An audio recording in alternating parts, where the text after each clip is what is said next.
ja Kefeus oli Kassiopeia mees, kuningas.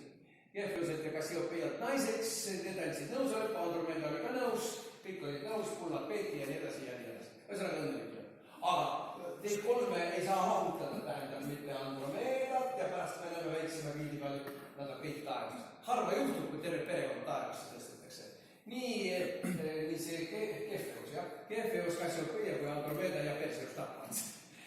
Nõnda, rohkem ma nüüd ei taha teid segada kuulema muusikat. Andromeda.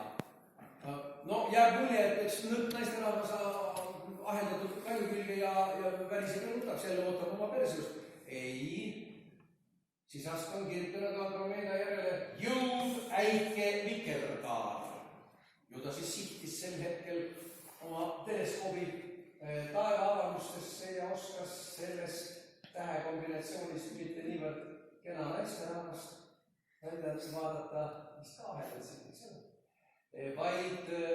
vaid jõud äikest ja vikerkaar. Kuuleme. Andromeda